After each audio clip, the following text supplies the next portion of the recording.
Welcome to Think Big with Dan and Qasim. Join hosts Dan Melnick and Qasim Masood as they explore big ideas, limitless possibilities, and engage with visionaries, entrepreneurs, and thought leaders who dare to dream big, get inspired, motivated, and find practical tips for personal growth. Think big, dream bigger, and ignite your potential. All right, welcome to Think Big with Dan and Qasim. I have Wayne filling in for me as my guest co-host. And our guest today is Al. So Al, if you want to go ahead and introduce yourself, tell us where you live and what you do for a living. Okay, my name is Al Spector. I'm a co-founder of a company called See Me Stop. The other founder is Ronnie Glant. He's based out of Omaha, and he's probably the smarter one of the two, but you got me today. I'm based just outside of Austin, Texas. This is a company that is just finishing up our pilot program. The timing of this interview is fortuitous with what we've got going on, and we're real excited about rolling this thing out. It's all about a safety system for protecting drivers from distracted drivers that are lurking behind us all every day. You know, the people that text and eating and grooming and messing with electronics, yelling at the kids in the back seat. I mean, we all know what that is. It's around us every day, and we've gotten a company that is proactive to protect you from those types of situations. That's amazing. So was it a specific incident or something happened in your life that you saw that gave you the idea to start this company? Boy, you couldn't have asked me a better question. I'm a poster boy for being rear-ended. First of all, I'm a third generation automotive entrepreneur. And in my earlier lifetime, I did investigations for personal injury firms, you know, that were going against insurance companies. And also I worked the other side of the street, working insurance companies, protecting themselves against the personal injury attorneys. About 6 years ago, I got rear-ended hard by a truck and suffered, you know, fairly significant injuries. I had back injuries and back surgery, and of course he was underinsured, like many people are, I think, in situations like that. Then, I think 3-4 years ago, I got rear-ended again, and so I said, all right, enough is enough. I'm going to take on a life mission of sorts and see how I can help prevent these types of situations, because I think everybody knows how prevalent rear end accidents are. I think everybody, any adult probably, has either been in a rear end accident or certainly knows of someone who has been rear ended. And I don't need to, you know, go into the obvious on how prevalent distracted driving is. You know, texting is certainly the leader in that. I think 1 in 4 accidents are actually attributable to texting, and this is the only way to sort of control the behavior of a driver behind you. You know, you can do whatever you want yourself, but what about, you know, the driver behind you? You know, we're all kind of hardwired. No, let me explain what can I explain what the product actually is, the service and everything? Is now good? Of course. Yeah, go for it. Yeah. Oh, okay. What this is we have a proactive protection system from distracted drivers behind you. It's a true accident avoidance system. And what we have is we have a patented microprocessor that we install. It's a mobile service. We go to people's home or office, install on site. So it's a simple installation. And what it does is we're their third mount high brake light. Every car has 3 brake lights, one on each side, and then one that's higher, you know, maybe above the windshield or the cab of the pickup. And this is a microprocessor that we attach at the site of that third high mount brake light.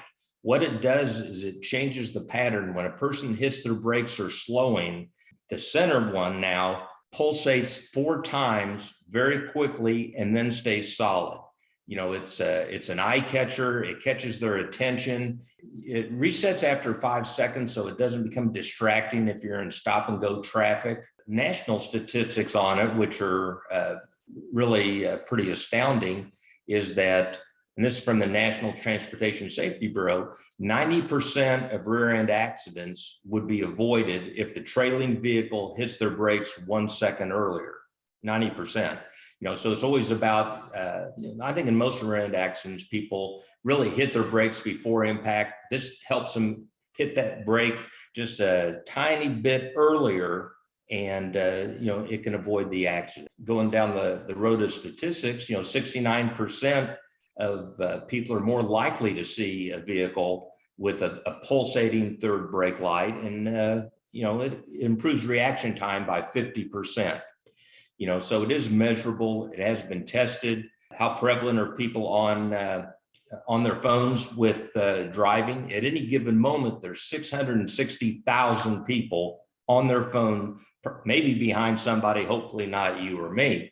With where we're at now, we've just done a soft launch in Austin, and it is going to be scaled into all major markets across the country. It's going to probably be rolled out ultimately on a television campaign. It's a visual product, to be able to demonstrate the product where they can see it in action. We are networking with entities like insurance agents. This is something that, it's certainly in their best interest to promote this to their clientele. Charities, and on the charities, we also make charitable donations to anyone that comes in. We want to support the charities that help us move this product into the marketplace. So that's over the top view of what the product is and who it serves.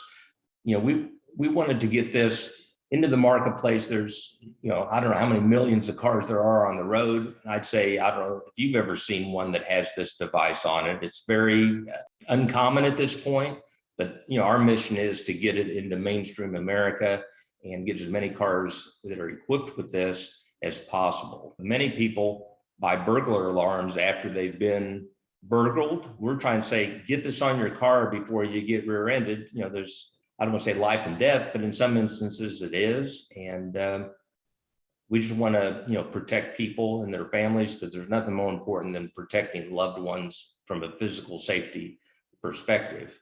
So what are the most significant challenges you have encountered as you started your company? What is the biggest challenge that you faced, starting this company?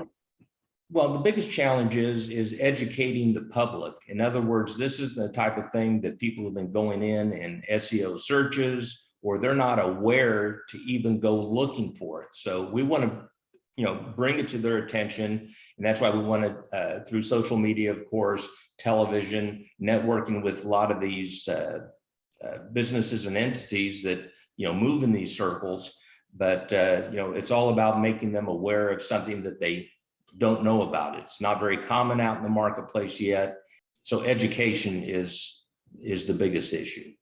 Awesome. So in terms of what your main objective is, you mentioned installing it in offices or people's homes. So are you more focused on B2C, or is there an aspect of B2B, maybe selling to car companies? Or what is your main objective in terms of scalability? Well, the scalability is going to be really on a business to consumer approach. Now, that doesn't do away with, corporate types of situations, fleet situations, but the real backbone of this is, your neighbor, your coworker, your brother-in-law, and most people on the consumer side have more than one vehicle at their home. We're able to, install, as many vehicles as they have, and there's economies of scale on if they have multiple vehicles, only because, one of our big expenses is sending out an installer to their location. So we make it attractive that once we're out there, we want to do it. And when you ask about businesses, it could also apply on businesses. We want, I like to do businesses with a whole parking lot full of vehicles. Yeah, perfect. So what's the role of technology in your business? Technological aspect is everybody loves visual aids. This is the microprocessor. It's a patented microprocessor that is installed at the location at the third brake light. And we don't alter the lamp itself, so this can go on to any vehicle. Technologically, it's not that sophisticated of a business. At this point right now, we're basically phone driven. In other words, when someone wants to order this unit, we generate the interest, over the phone. Ultimately, once this thing rolls out, then they'll be able to complete it all online. Awesome. So are you using artificial intelligence or machine learning at all in your business? No, at this juncture, no. We just completed the soft launch, as I said, in Austin, and it will be cookie cuttered probably into the top 25 markets in the first 18 months, and then another 25 in the next 18 months.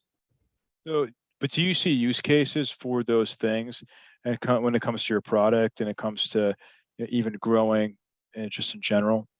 Well, I'm looking forward to it actually becoming very recognizable and commonplace out in the real world. Again, we're basically totally under the radar. Nobody even knows this exists.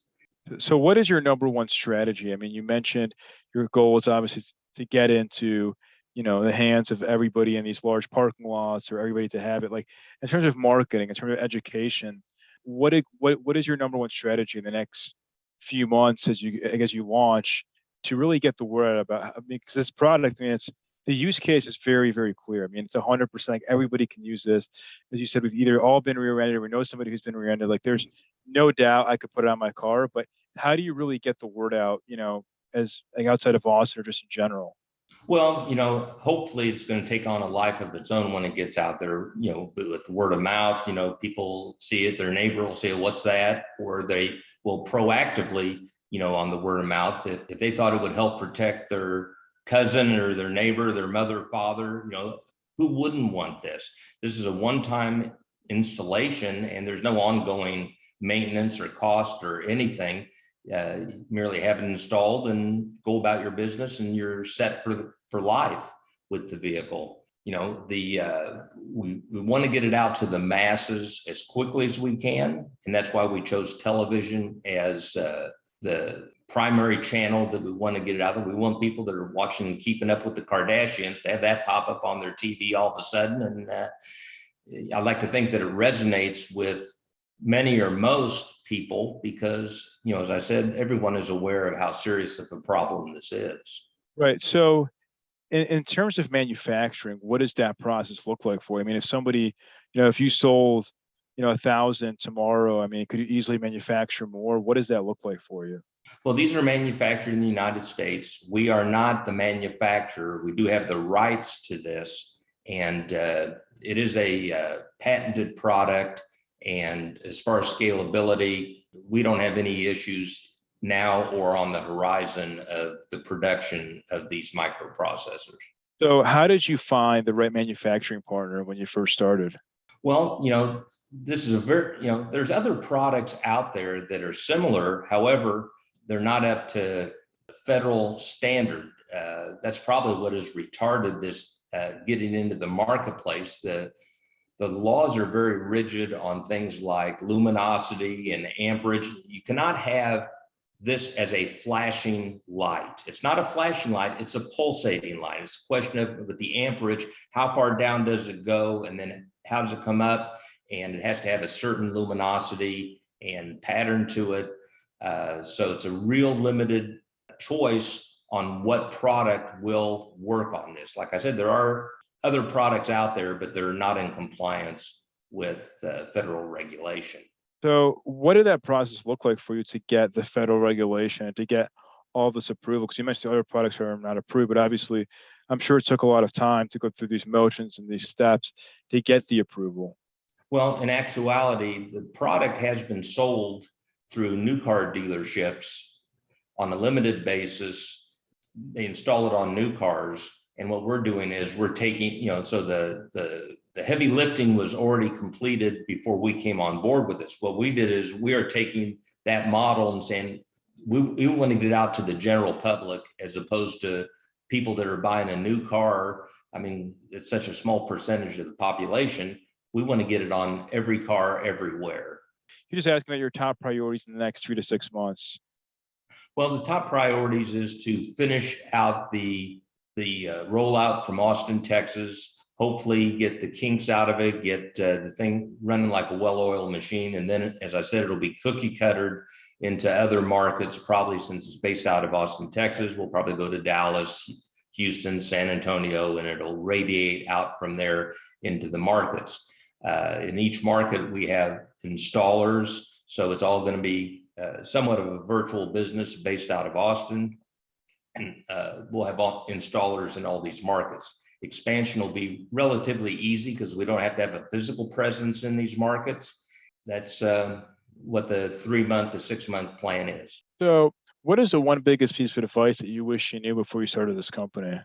Well, I wish I had a better understanding of social media myself. I've had to rely on others to understand it.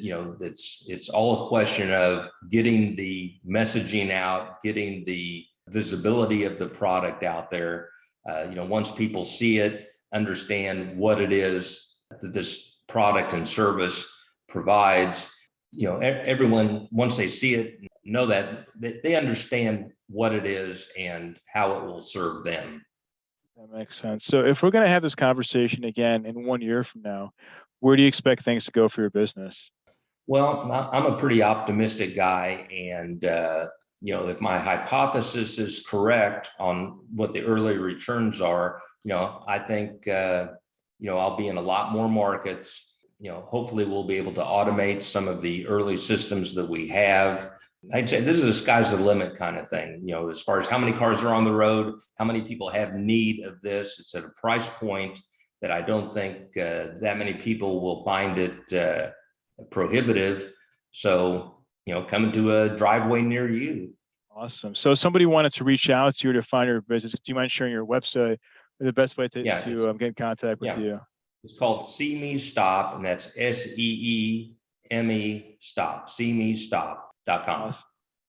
Awesome. Well, Al, thank you so much for your time. We're rooting for you. Hopefully in a year from now, we can chat again as you keep scaling and growing your business.